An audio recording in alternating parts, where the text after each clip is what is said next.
প্রিয় দর্শক, ক্যামেরার এপারে কিংবা ক্যামেরার ওপারে আমরা যারা আছি তারা প্রত্যেকেই আমরা কিন্তু সাধারণ জনগণ। আর এই সাধারণ জনগণের ভোটের মধ্য দিয়েই কিন্তু একটা দল সরকার গঠন করে, আর সেই সরকার জনতার সমস্ত ম্যান্ডেট কাঁধে নিয়ে দেশ চালাবার শপথ নেয়।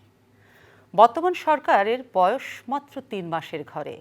আমরা এই মুহূর্তেই বর্তমান সরকারের সফলতা কিংবা ব্যর্থতাকে এখানে দাঁড়িয়েই ব্র্যাকেট বন্দি করব না, কিন্তু জবাবদিহিতার মঞ্চে তো অবশ্যই দাঁড় করাতে পারি।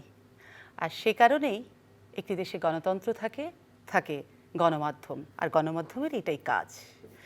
আমি সোমা ইসলাম আপনাদের সকলকে সালাম স্টিল স্টেট কার্ড দেখবার আমন্ত্রণ জানাচ্ছি। আমাদের আজকের অতিথি খুব পরিচিত, আমাদেরই গুরুজন এবং আপনাদেরই খুব ভীষণ পরিচিত মানুষ, আমাদের সিনিয়র সাংবাদিক মাসুদ কামাল। যে জায়গাটা প্রথমে জানতে চাচ্ছি, আসলে আমরা দেশ কাল রাজনীতি সরকার সবটা নিয়েই কথা বলবো, আমাদের কাজই এটা, সেটাই আপনারা শিখিয়েছেন, আমরা শিখছি। প্রথমে যেটা জানতে চাই যে বর্তমান বিএনপি সরকারের বয়স মাত্র ৩ মাসের ঘরে বোধহয় পা দিয়ে ফেলেছে, তো সেইখানে সরকার আসার আগে কিন্তু বলেছিল যে পরিবর্তন দৃশ্যমান হবে, কিন্তু ৩ মাস পরও দেখা যাচ্ছে দ্রব্যমূল্য, আইন শৃঙ্খলা, প্রশাসনিক সংস্কার নিয়ে মানুষের মনের মধ্যে এক ধরনের বোধহয় অসন্তোষ রয়ে গেছে। তো আপনি কি মনে করেন সরকার জনগণের প্রত্যাশার সঙ্গে খানিকটা তাল মিলাতে পারছে না? শুনেন, জনগণের প্রত্যাশা জিনিসটাই এমন, এটা আপনি কখনো, এটা হলো যে আপনার গাধার সামনে মূলা ঝোলানোর মতো, আপনি প্রত্যাশাকে কখনোই স্পর্শ করতে পারবেন না, এটা হিউম্যান নেচার। সরকার প্রত্যাশা মেটানোর প্রতিশ্রুতি অবশ্যই দিয়েছে, না দিলে তো আর ইলেকশন করতো না, কিন্তু তারা কিন্তু এটা বলবে যে আমরা 5 বছরের জন্য দিয়েছি, 5 বছর পরে দেখেন কি হয়। 3 মাসে তেমন কিছু হবে না, বাট প্রত্যাশা সম্পূর্ণ না মিটলেও একটা সম্ভাবনা তৈরি হবে। সেই সম্ভাবনাটা হলো কিনা এটা হলো দেখার বিষয়। জ্বালানি তেলের দাম বাড়লো, তারপরে সর্বশেষ কালকে দেখলাম বিদ্যুতের দাম বাড়লো। এই যে দাম বাড়লো, এটা নিয়ে কিন্তু নানা ধরনের ইকুয়েশন হচ্ছে। ইকুয়েশনটা কী ধরনের, যে এখন মধ্যপ্রাচ্যে যুদ্ধ হচ্ছে, হরমুজ প্রণালী বন্ধ আছে, যুক্তরাষ্ট্র এক ধরনের আচরণ করছে, এর মধ্যে আমার এখানে জ্বালানি তেলের দাম প্রতিদিনে আগের চেয়ে কমবে, এটা আমি আশা করি না। কিন্তু যখন ভোট দেয় তখন তো যুদ্ধ ছিল না, তখন যদি ভাবতো যে আমি জ্বালানি তেলের দাম কমুক এটা চাই, এটা কোনো অন্যায় চাওয়া হতো না। কিন্তু বাস্তবতায় তাকে সেটা চাইতে। ভূমিকম্প সহনীয় মোস্ট ডিউরেবল দেশের প্রথম থার্মেক্স রড সালাম স্টিল। সালাম স্টিল বোঝে ডিউরেবিলিটি। সালাম স্টিল মোস্ট ডিউরেবল স্টিল। উৎসাহিত করে না, মানুষ বুঝে যে এখন এই চাওয়াটা অন্যায়, কিন্তু পাশাপাশি মানুষ আবার একটা হিসাবও বুঝতে চায়। যেমন একটা সর্বশেষ যেটা বাড়লো বিদ্যুতের দামটা, এটা নিয়ে একটা প্রশ্ন যেটা আমরা করতে পারি সেটা হলো গিয়ে, যেমন ধরেন আপনি বিদ্যুতের দাম বাড়াইছেন, ধরলাম অন এন অ্যাভারেজ 1 টাকা 80 পয়সা প্রতি ইউনিটে বাড়ালেন। এই 1 টাকা 80 পয়সা যে রেশিওতে বাড়লো, এই বিদ্যুতের দাম বাড়ার কারণে কিন্তু প্রত্যেকটা নিত্য পণ্যের দাম বাড়বে। তাহলে সরকার একটা গুড গভর্নমেন্টের কাজটা কি, সে হিসাব করে দেখবে যে আমি যে এটা বাড়ালাম, তাহলে ওই লোকটা কোত্থেকে এটা ব্যয়টা নির্বাহ করবে, তো বাড়তি টাকাটা আমি কোত্থেকে দেবো। তাহলে আপনি বললেন যে না, তোমাকে তো আমি বেতন বাড়িয়ে দিয়েছি, ওকে ফাইন, তাহলে আমার কোনো সমস্যা নাই, বেতন বাড়তি টাকা দিয়ে আমি এটা কিনবো। কিন্তু যার বেতন বাড়েনি সে কি করবে? আপনি তো জুলাই মাস থেকে সরকারি কর্মকর্তাদের বেতন বাড়াচ্ছেন। আমাদের দেশে সরকারি কর্মকর্তাদের কয়জন? 19 লাখ কাগজি কলমে, বাস্তবে আছে 15 লাখ। 4 লাখ পদ খালি আছে। কিন্তু এখনো যদি 15 লাখ হয়, আমি ধরে নিচ্ছি প্রতিটা পরিবারে 4 জন করে সদস্য আছে, তো 15 লাখ 4 মানে 60 লাখ, ধরলাম 1 কোটি। 1 কোটি লোক সরকারি বেতনের উপর নির্ভরশীল, 1 কোটি লোক। বাকিরা দেশের লোক তোমরা 20 কোটি ধরেন, বাকি 19 কোটি তারা কিসের উপর নির্ভরশীল? সরকার যখন মনে করে যে এই সরকারি কর্মচারীরা আমাকে টিকিয়ে রাখবে, এই সরকারি কর্মচারীরা আমাকে আগামীতে ক্ষমতায় আনবে, যদি সরকার এইভাবে চিন্তা করে তাহলে তাদের এই ফর্মুলা ঠিক আছে। কিন্তু সরকার যদি মনে করে যে সরকারি কর্মচারীরা কিছু না, দেশের জনগণ আমাকে ক্ষমতায় বসিয়েছে, জনগণ আমাকে ক্ষমতায় আবার আনবে এবং টিকিয়ে রাখবে, তাহলে ওই যে বলি না আমরা গণমুখী বাজেট, গণমুখী সিদ্ধান্ত, তো তখন আমরা ওই জন্য বলি যে আপনি যদি জনগণের উপর ভরসা করেন, তখন জনগণের সুখ দুঃখ আপনাকে চিন্তা করতে হবে। প্রথম যে প্রশ্নটা শুরু হয়েছিল নতুন সরকার এবং জনগণের প্রত্যাশা এবং সেই সঙ্গে জন অসন্তোষ, তো সেই জায়গাটাতে আমার কাছে মনে হলো অসন্তোষ, ওই বিদ্যুতের জায়গাটা, মানে সরকার মনে করছে একটা পক্ষই সুখী থাকলে বোধহয় সবটাই সুখে রাখা যায়, কিন্তু একটা বড় মার্জিন লেভেলটাই যে জনগণ, সেই জায়গাটাকে কোথাও কি বাইপাস করে ফেলা হচ্ছে, যে সংখ্যাটা আপনি বলছিলেন। সরকার মনে করছে কিনা আমি জানি না, হ্যাঁ, কিন্তু সরকারের এই সিদ্ধান্তগুলির কারণে যারা নাকি ক্ষতিগ্রস্ত হচ্ছে তাদের মনে এই চিন্তাটা কাজ করতে পারে। সেই কারণে যে প্রথম সরকার বোধহয় প্রশ্নটা আমার কথা ছিল ভাবছে যে না। জনগণের সাথে অসন্তোষ। যেমন ধর আমি একটা এক্সাম্পল দিয়ে বলি, একটা বেসরকারি প্রতিষ্ঠানে যারা চাকরি করে, আপনার মনে আছে নিশ্চয়ই কোভিডের সময় অনেক বেসরকারি প্রতিষ্ঠান কিন্তু বেতন কমিয়ে দিয়েছিল। হ্যাঁ হ্যাঁ, কাটিল করেছিল বেতনে।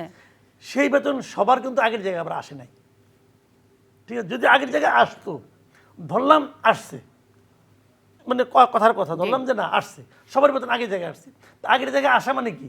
এটা হলো 2019 সালের বেতন। আগের জায়গায় আসা মানে 2019 সালের বেতন। বেতন তো কমিয়েছিল 2020 সালে। আচ্ছা, 2019 সালে বেতন কিন্তু এটা আছে। তো সেটা যদি থাকে, সেই বেতন দিয়ে আপনি আজকে 2026 সালে কেমনি চলবেন ভাবেন তো। 2019 সালে আমি কতগুলি মানে বেসিক জিনিস বলি আপনাকে, মানে কি অবস্থায় আমরা আছি বোঝার জন্য সবচেয়ে সহজ উপায় হলো সোনার দাম 2019 সালে কত ছিল, ডলারের দাম 2019 সালে কত ছিল। আপনি এই দুটো জিনিস দেখেন, আপনি যদি ওইভাবে হিসাব করেন তাহলে দেখবেন যে এই মানুষের, বিপুল সংখ্যক মানুষের আসলে বেঁচে থাকারই কথা না। এক লোকের, এক গৃহস্থের একটা গাধা ছিল, তো গাধা তো খায় বেশি, কাজও করে বেশি। তো সে বলতেছে ছোট গাধা এত খায় কেন, এক কাজ করে খাওয়াটা অর্ধেক করে দাও, কালকে থেকে অর্ধেক করে দাও, দেখো তো কাজ করে কিনা। তো তার কর্মচারী বলতেছে হুজুর খাওয়া তো অর্ধেক করে দিছি, একদিন হয়ে গেছে, 24 ঘন্টা পর গাধা তো আগের মতোই কাজ করতেছে। তখন মালিকের মাথা খারাপ, এটা করলামটা কি? এই গত 10 বছর ধরে এই গাধাটাকে আমি ডাবল ডাবল খাওয়াইছি, অর্ধেক করে খাওয়ালে তো হইতো, অর্ধেক করে খাওয়ালে কাজ করে, একটু তুমি এক কাজ করো, কালকের থেকে আরো অর্ধেক খাওয়াই কমাই দাও। তো বলছে, ওই জিজ্ঞেস করে গাধা কি কাজ করে? হুজুর কাজ তো করে, কিন্তু একটু ঝিমাই টেমায় মাঝে মাঝে। কাজ তো করে, হ্যাঁ করে। তাহলে আমি এতগুলি অপচয় করলাম, 1/4 কাজ করতেছে। বলে কি তুমি এক কাজ করো, কালকে থেকে খাওয়া বন্ধ, দেখো কাজ করে কিনা। পরের দিন খাবার দেয় নাই, গাধা কাজ করে, ওই গাধা স্যার কাজ করে, তুমি একটু ঝিমায়, ওই কি ঝিমাক সমস্যা নেই, কাজ তো করে, ওই হ্যাঁ করে। তারপরে দিন যায় দেখে গাধা মরে গেছে।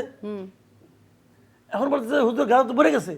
তোর মালিক বলতেছে যে আমার এই গাধাটা যখন কোন রকম খাদ্য ছাড়াই কাজ করা শিখলো, সে তখনই মারা গেল। এখন হয়তো সরকার আমাদের মতো যারা ছাপোষা লোক আছে তাদের দিকে ওয়েট করতেছে যে কত টাইট দেওয়া যায়, টাইট দিতে এখন অর্ধেক, কালকে 4 ভাগের 1 ভাগ, তারপরে একসময় না খেয়েও থাকবো 2 দিন, তারপরে যখন মারা যাবো তখন সরকার আফসোস করবে যে এই জনগণ না খেয়েই কাজ করা শুরু করছিল, তখন সব মরে গেল। তা আমাদের জনগণ গাধা? আপনার সন্দেহ আছে? এই সন্দেহ নিয়ে নিশ্চয়ই অন্য একদিন আলোচনা হবে। এখন প্রশ্ন একটু আমরা আগাই, যেটা বলছিলাম, এখন আমরা আসবো মাসুদ কামাল সংস্কার প্রশ্নে। সংস্কারের যে জায়গাটা, বিএনপি যখন আন্দোলনের মধ্যে ছিল তখন আমরা দেখেছি দীর্ঘ বিএনপির আন্দোলনের প্রধানতম ছিল যে নানান তাদের 31 দফা সংস্কার ছিল, 28 দফা, পরবর্তীতে 31 দফা সংস্কার হয়ে গেল।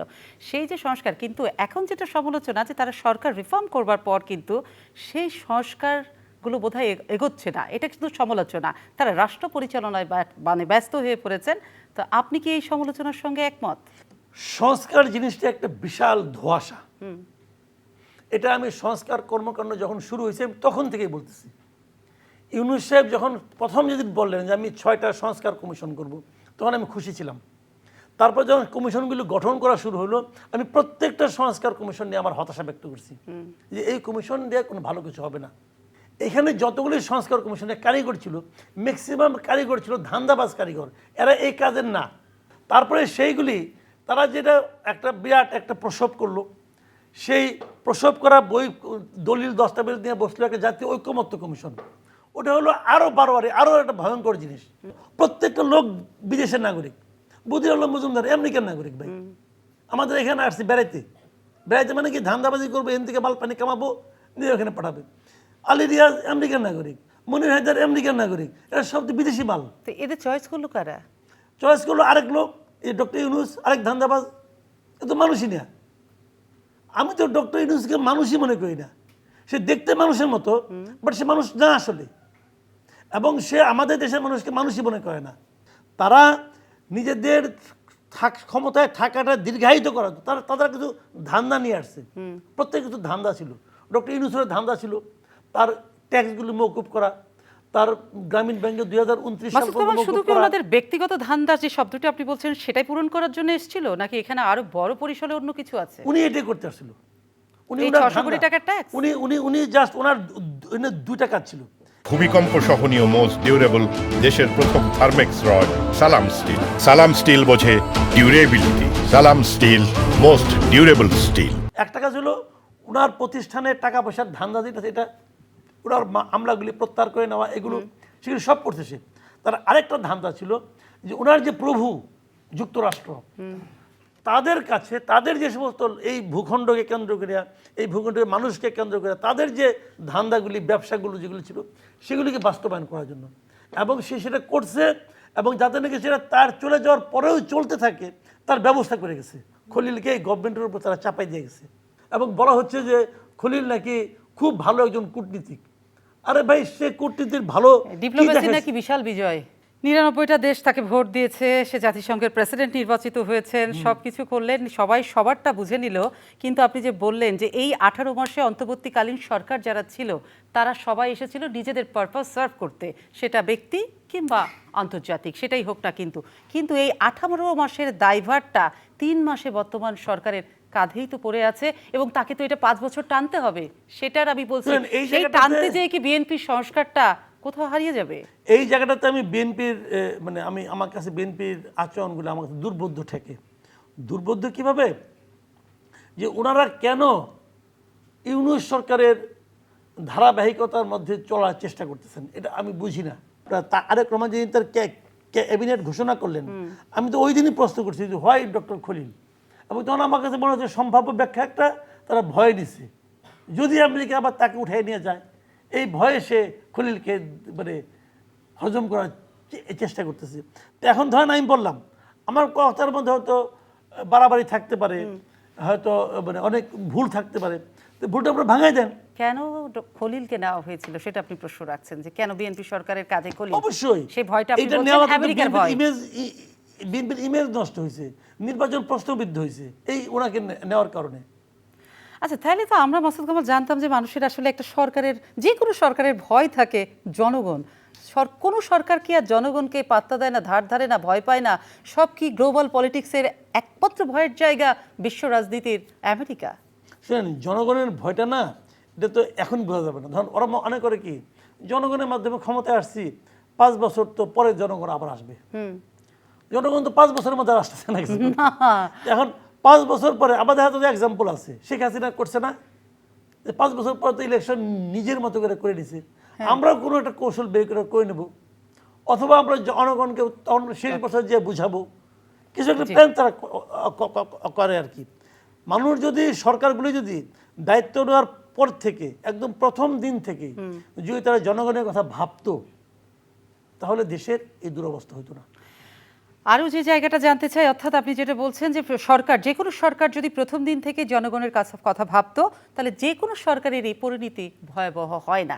আবার জনগণও মনে করে তার ক্ষমতা হচ্ছে একদিন ভোটের দিন, অর্থাৎ ওয়ান ডে ডেমোক্রেসি। সেটাও কি ডেমোক্রেসির শক্তিশালী কোনো জায়গা নাকি? ওয়ান ডেটাও একদম খারাপ না, হ্যাঁ, যদি থাকে। আমরা তো হাসিনারা বলে তো ওয়ান ডে ডেমোক্রেসিও পাইনি। ওয়ান ডে কিন্তু একটা ভয় আছে, 5 বছর পরে তো আমাকে নামাই দিবে। এই যে ভয়টা, এই ভয়টা কিন্তু 5 বছর অনেক গভর্নমেন্টকে সঠিক পথে রাখে। নির্বাচন নিয়ে যদি নানা ধরনের ইঞ্জিনিয়ারিং হয়, তখন জনগণ তার অধিকার প্রয়োগের ক্ষমতা থেকে বঞ্চিত হয়। এখন সেটাও আগামীতে হবে কিনা আমরা জানি না।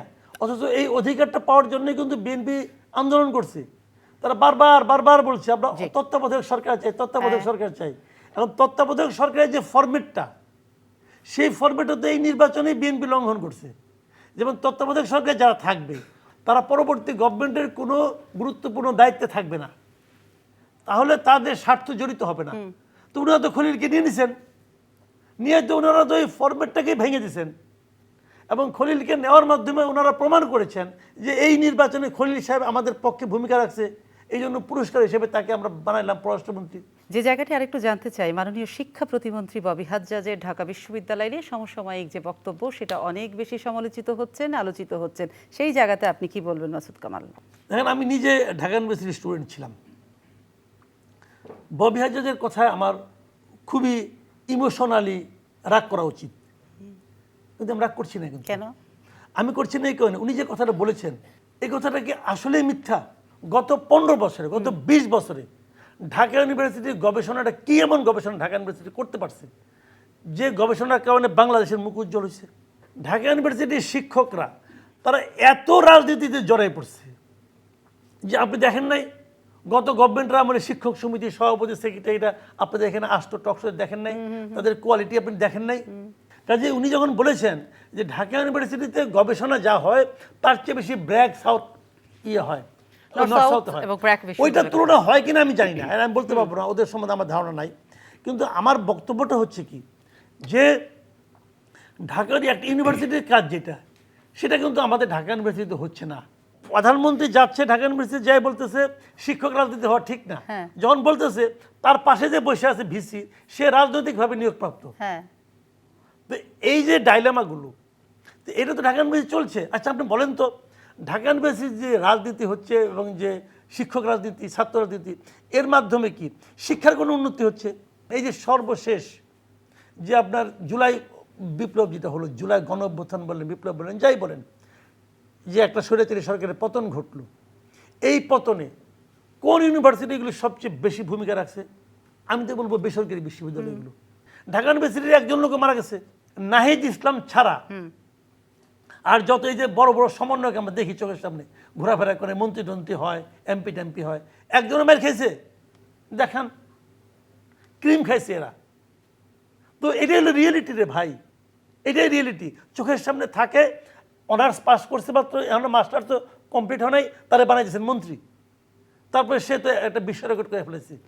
তাহলে আপনি যেটাকে বলছেন, তাহলে ঢাকা বিশ্ববিদ্যালয়ের যে ব্যবস্থার কথা বলছেন সেটা তো নতুন না, সুদীর্ঘ কাল ধরে এই যে একটা রাজনীতিকরণ, প্রতিটা বিশ্ববিদ্যালয়, প্রতিটা পেশাজীবী সংগঠনের মধ্যে দলীয়করণ হয়েছে। তো সেজন্য আসলে মাসুদ কামাল যদি এক কথাই জানতে চাই, দায়টা আসলে কার? দায়টা আমরা কাকে করব? এই সব কিছু কিন্তু সরকার নিয়ন্ত্রণ করে। সরকার মুখে বলে আমি দলীয় শিক্ষক চাই না, আবার সরকারের এই শিক্ষার যারা দায়িত্ব দিয়েছেন যে শিক্ষামন্ত্রীকে, উনি দলীয় শিক্ষককেই ভিসি বানান। দায় কার? ড্রাইভার সাহেব বলতেছে আপনারা সবাই সাবধানে বসবেন, বলে সে পাগারের মধ্যে ফেলাই দিতেছে। তো সাবধানে তো সিট ধরে বসে আছে। তাহলে অদল বদল হলো কি? অদল বদল, ড্রাইভার চেঞ্জ হলো, স্পিড একটু কমলো বাড়লো, অপেক্ষা করে দেখেন কি হয়। নতুন ড্রাইভার পাইছি, দেখা যাক কতদূর যায়। ঠিক আছে, কিন্তু যে জায়গাটা জানতে চাই, যেটা সবচেয়ে বেশি শঙ্কার কথা, দেশ জুড়ে নানান কথা প্রতিদিন যা শুনি, খবরের কাগজ দেখি, নিউজে দেখি আমরা, সেটা তো হয়তো আমাদের সংখ্যাটা দিনে দিনে বাড়ছে, এটা হ্রাস টানবে নিশ্চয়ই ড্রাইভার সরকার, সে টানবেন এটাই আশা। নারী নির্যাতন, নারী ধর্ষণ, শিশু ধর্ষণ, সেই জায়গাটা দিনকে দিন বাড়ছে। সেই জায়গাটা আগেও ছিল, আমরাও সবসময় দেখেছি, কিন্তু আপনার কি রেশিওটা এসে কোথায় কি মনে হচ্ছে? এখানে আমাদের একটা আইনশৃঙ্খলা বাহিনী আছে, নির্বাচিত সরকার আছে, আমাদের কোথায় ল্যাকিংসটা কোথায়, কেন এমনটা হচ্ছে? আমি যদি বলি রামিসা, এই জিনিসটা অনেক, ধর্ষণ কিন্তু পৃথিবীতে আদিমকাল থেকে আছে। আচ্ছা, এটা থাকবে, কিছু লোক সমাজে থাকবে যারা এগুলো করবে। এখন সেই লোকগুলিকে কিন্তু আপনি আপনার ধর্মের কথা বলে, নৈতিকতার কথা বলে আপনি তাকে কিন্তু ওই পথ থেকে ফেরাতে পারবেন না, তাকে ফেরাতে হবে আইন দিয়ে। এখন বাংলাদেশে একটা নিয়ম দীর্ঘদিন ধরে চলছে, সেটা হলো আপনি যে কোনো অপরাধ করেন, যদি আপনার ভালো জ্যাক থাকে, যদি আপনার ক্ষমতাধর একজন ব্যক্তি থাকে, আত্মীয়, একজন মন্ত্রী থাকে, একজন সরকারি দলের পান্ডা থাকে, অথবা একজন বড় উকিল থাকে, তাহলে কোনো সমস্যা নাই। যদি আপনি হাতে হাতে ধরা না পড়েন, হাতে হাতে ধরা পড়লে আবার গণপিটুনি। সামগ্রিকভাবে না পরিবেশটা এইভাবে তৈরি হয়ে যায়। ওই চিন্তাটা একজন দুজন করতে করতে করতে সব এটা দেখে, অমুক ভাই দেখে সে কিছু হলো না, আমারও কিছু হবে না, সে মনে করে আমি লুকায় থাকতে পারলে বেঁচে যাবো না। কিন্তু অপরাধীর মূল শাস্তি, অপরাধীকে শাস্তি দেওয়ার জন্য মূল জায়গাটা হচ্ছে আইন। সেখানে আমাদের আইন আছে, আইন শৃঙ্খলা বাহিনী আছে, রাষ্ট্র আছে। তাহলে স্টেট কেন এই জায়গাগুলোকে এনশিওর করতে পারে না? নিরাপত্তার জায়গাটা কোথায় ল্যাকিং? এর সমস্যাটা ওই জায়গাটাতে, যে স্টেট যখন ভাবে যে আমি সবাইকে একই অপরাধে একই শাস্তি দেব না, আমার ভাগ্নে হলে বা শাস্তি একটু কম হবে, যখন এরকমভাবে যখন স্টেট ভাবে, সরকার যখন ভাবে, তখন এই ঝামেলাগুলি তৈরি হয়। আবার বিচারের কিছু ঘাটতি আছে, বিচারের পদ্ধতির কিছু ঘাটতি। যেমন আপনি মনে আছে একটা কথা, আপনি তো অনেকদিন ধরে রিপোর্টিং করেন, ও রসুখার কথা খেয়াল আছে? অবশ্যই আছে, সে সিরিয়াল র্যাপিস্ট ছিল যে। সিরিয়াল রেপিস্ট, আচ্ছা। এবং তার ভয়াবহ আমাদের একটা জেলখানা ছবি ওকে। আছে, হাত পায়ে বেরি বেঁধে তাকে নিয়ে যাচ্ছিল। ওকে, সে কি এখন বেঁচে আছে না মরে গেছে? এখনো বেঁচে আছে, জেলখানায় আছে, জেলখানায় আছে। তারা কি আপনি হ্যাং করতে পারছেন? পারেন নাই কিন্তু। অথচ সে কিন্তু সিরিয়াল রেপিস্ট। তাহলে এখন কি বলবেন? সে নিজে বলছে তার সে সেঞ্চুরি করার প্ল্যান ছিল, পারে নাই। তো এখন আমি ওইটাই বলছি, বিচারের যে দীর্ঘসূত্রিতা, এটা একটা ব্যাপার আছে। আবার আরেকটা ব্যাপার আছে, সেটা হলো কি, মানে অনেক সময় হয় কি, আমরা মানে খুব জনপ্রিয় হওয়ার জন্য চিন্তা করি। এই ধর্ষণের শাস্তি চট করে বলে দিল যে মৃত্যুদণ্ড। তারা প্ল্যান প্রোগ্রাম করে অনেক মিলে সবাই হাততালি দিয়েছে, কিন্তু এই যে পাওয়া গেছে মৃত্যুদণ্ড, এতে ফলটা কি হচ্ছে? ভূমিকম্প সহনীয় মোস্ট ডিউরেবল দেশের প্রথম থার্মেক্স রড সালাম স্টিল। সালাম স্টিল বোঝে ডিউরেবিলিটি। সালাম স্টিল মোস্ট ডিউরেবল স্টিল। ফলটা হচ্ছে যে ধর্ষণের পর ধর্ষক নিজেই ভিকটিমকে মেরে ফেলতেছে। সে চিন্তা করতেছে যে ধর্ষণ করার শাস্তি মৃত্যুদণ্ড, হত্যার শাস্তি মৃত্যুদণ্ড। তো আমি যদি একে বাঁচিয়ে রাখি, ওই তো আমার বিরুদ্ধে সাক্ষী দিবে, সাক্ষীকে শেষ করে দিই, তাই তো? সাক্ষীকে শেষ করে দিই, তো দুটোই তো একই শাস্তি। তা সাক্ষী যদি না থাকে, তাহলে মামলাটাকে দীর্ঘসূত্রিতাইতে যে কোনো ফাঁদে ফেলে নিয়ে যাওয়া আমি যায়। একবারে একটা জি। ফাঁক ফুকরতে বাইরে আসবো। তো এই জায়গাটাতে খেয়াল করা উচিত ছিল যে আসলে সবসময় যখন আপনি একটা বড় শাস্তি দিয়ে দিচ্ছেন, এটা সবসময় বড় শাস্তি হচ্ছে না, বরং বড় ক্ষতির কারণ হচ্ছে। যখন কেউ আইন করে না, আইন করার সময় এর ভালো মন্দ সব দিকে খেয়াল রাখতে হয়। কিন্তু আমাদের এখানে হয় কি, আইন করে হাততালি পাওয়ার জন্য, যে আমি করলাম সর্বোচ্চ শাস্তি দিলাম, সবাই হাততালি হাততালি দিচ্ছে। কিন্তু এই হাততালির পেছনে যে কত বড় একটা ভয়ঙ্কর অবস্থা রয়ে গেছে, এটা দেখবেন পরে। মাসুদ কামাল, আমি যে প্রশ্নটা করতে চাই সেটা হচ্ছে, আপনি জানেন যে নারায়ণগঞ্জের সাবেক মেয়র সেলিনা হায়াৎ আইভী 12টি মামলায় উনি প্রায় বোধহয় 11 মাস কিংবা অনেকদিন, প্রায় এক বছর 20 দিন জেলে ছিলেন। গত রাতে তিনি মুক্ত হয়েছেন। এই বিষয়টাকে আপনি কিভাবে ব্যাখ্যা করবেন? রাষ্ট্র যখন প্রতিহিংসায় লিপ্ত হয়, তখন এগুলি ঘটে। দেখেন, আমি আইন টাইন অত ভালো বুঝি না, আমি আইনের লোক না, আমি একটি জনগণ সাধারণ মানুষ হিসেবে বলি, আইভীর এই প্রত্যেকটা মামলা ভুয়া মামলা। কোনো একটা মামলায় তার কোনো শাস্তি হবে না, প্রমাণই করতে পারবে না কেউ, কারণ এগুলো তো জানি আমরা। ভাই, আইভী কি আওয়ামী লীগ করতো? অস্বীকার করি না, সে মনে পায় না আওয়ামী লীগ করে। কিন্তু আওয়ামী লীগের যে দাপটের কথা বলা হচ্ছে, যে আওয়ামী লীগ এই অন্যায়গুলি করছে, নারায়ণগঞ্জে শামীম ওসমানের মতো একটা দানব থাকার পর সেখানে আইভী কি করবে? আইভী তো শামীম ওসমানের কাছে অসহায় ছিল। তো আওয়ামী লীগের যদি সুবিধাভোগী কেউ থাকে, শামীম ওসমান ছিল, আইভী না। আইভী বরং আওয়ামী লীগ দ্বারা ক্ষতিগ্রস্ত ছিল। ইলেকশন তাকে আওয়ামী লীগের বিরুদ্ধে লড়তে হয়েছে, যতবার সে লড়ছে। তো সেই আইভীকে আপনি বানালেন ফ্যাসিস্টের দোসর, বানিয়ে শাস্তি দিলেন। আমি একেবারে নিশ্চিত একটা মামলা তো আইভীকে আপনি দোষী সাব্যস্ত করতে পারবেন না, আমি নিশ্চিত, আমার বুদ্ধি দিয়ে আমি যতটুকু বুঝি। তাহলে মাঝখান থেকে কি হলো? সে 1.5 বছর জেল খাটলো। একটা মানুষের 1.5 বছর তার জীবন থেকে নিয়ে নিলেন আপনি। কে নিল? রাষ্ট্র নিল। এই রাষ্ট্র কি জনগণের রাষ্ট্র? যে রাষ্ট্র মানুষের মধ্যে ভোগান্তি তৈরি করে, সে রাষ্ট্র জনগণের রাষ্ট্র? কিন্তু সেলিনা হায়াৎ আইভী জামিনে মুক্ত হয়ে বলেছেন, সরকারের প্রতি ধন্যবাদ জানিয়েছেন, সরকারকে, বিচার বিভাগের প্রতি কৃতজ্ঞতা প্রকাশ করেছেন। এটা তো স্বাভাবিক, স্বাভাবিক। আমি এই যে মাঝে মাঝে আপনি দেখবেন, সিনেমায় দেখবেন, একজন নিরীহ লোককে ধরে নিয়ে আসে, আইনা নিয়ে তাকে কপালের মধ্যে বন্দুক ধরে, বন্দুক টিপলাম, কিন্তু ওই লোকটা নিরীহ। কিন্তু তারপরে একজন বলে কি এবারে ছেড়ে দাও, তোর ওই লোকটা যে যার কপালে ধরেছিল, সেই ভোগান্তিওয়ালা লোকটা, সেই নিরীহ লোকটা কাকে ধন্যবাদ দেয়? যে বলছিল ছেড়ে দাও, সে তো আরো বড় মাস্টার ভাই, তারা কিন্তু ধন্যবাদ দেয়, তার কাছে কৃতজ্ঞ হয়। কিন্তু তো আইভীর হচ্ছে একই অবস্থা। আমরা কতটা অসহায় যে আমাকে আপনি পিটাচ্ছেন, মারছেন, জেলখানায় ঢুকাই দিচ্ছেন, তারপরও আমি বলছি যে তবু তো ছাড়ছে। Thank you. Thank you. আজ যদি আপনাকে 1 মিনিট সময় দেওয়া হয় এবং সরাসরি মাননীয় প্রধানমন্ত্রীকে একটি সতর্কবার্তা দেওয়ার জন্য বলা হয় এবং সুযোগ দেওয়া হয়, তাহলে আপনি সেই বিষয়টিকে সবার আগে কোনটিকে আমলে নিয়ে আপনি সেই সতর্কবার্তা দেবেন? দেখেন, আমি এখন পর্যন্ত আমাদের বর্তমান প্রধানমন্ত্রী তারেক রহমানের উপর ভরসা রাখতে চাই, এবং আমি মনে করি উনি অনেকগুলো কাজ করেছেন যা নাকি আগের কোনো সরকার প্রধান করেন নাই, যেগুলো উনি করেছেন, এবং সেগুলি প্রশংসনীয় কাজ। আমি ওনাকে খালি একটা কথা বলবো যে আপনি যা কিছু করছেন এগুলো আমাদের জন্য উদাহরণযোগ্য কাজ, কিন্তু উদাহরণ আপনি কেন তৈরি করতেছেন? এই জন্য করতেছেন যাতে নাকি অন্যরা এটা অনুসরণ করে। সবচেয়ে আগে কে অনুসরণ করবে? আপনার যারা কলিগ, যারা আপনার ক্যাবিনেটের মেম্বার, তারা অনুসরণ করবে। আপনি প্লিজ একটু তাই দিয়ে তাকিয়ে দেখেন আপনার তৈরি করা উদাহরণগুলো আপনার কলিগদের মধ্যে কেউ অনুসরণ করছে কিনা। যদি না করেন তাহলে এই কলিগদের ব্যাপারে আপনি একটু সতর্ক হন।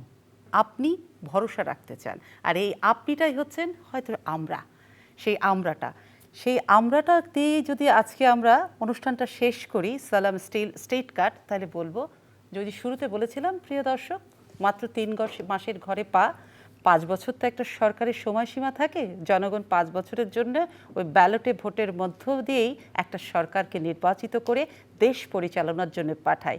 কিন্তু মাত্র 3 মাসের ঘরে পা রেখেছে সরকার। এই 3 মাসে যা যা হচ্ছে অঙ্কুরিত অবস্থায় সবাই কিন্তু গণমাধ্যম কথা বলছেন, এবং আজকে আমাদের এতক্ষণ ধরে সম্মানিত অতিথি সিনিয়র সাংবাদিক মাসুদ কামাল সেই জায়গাগুলোতেই কিন্তু নোটিস করলেন যে একদম ছোট মাটি থেকে মাথা তুলেছে যে সরকারটি, তারও তিনি কিন্তু চুলচেরা বিশ্লেষণ করলেন এবং শেষে এসে তিনি সতর্ক করে দিলেন কোন জায়গায় একটু সতর্ক হওয়া উচিত। তা আমার মনে হয় যে এতক্ষণ আর আলোচনায় আমরা অনেক দিক নিয়ে আলোচনা করেছি, এবং পরবর্তী আলোচনা নিশ্চয়ই আরও অন্য অতিথির সঙ্গে এই দেশ, রাজনীতি, সমসাময়িক ইস্যু নিয়ে আপনাদের সাথে কথা হবে। আজকের মিতায় মতো আমি সোমা ইসলাম বিদায় নিচ্ছি। সকলে ভালো থাকবেন।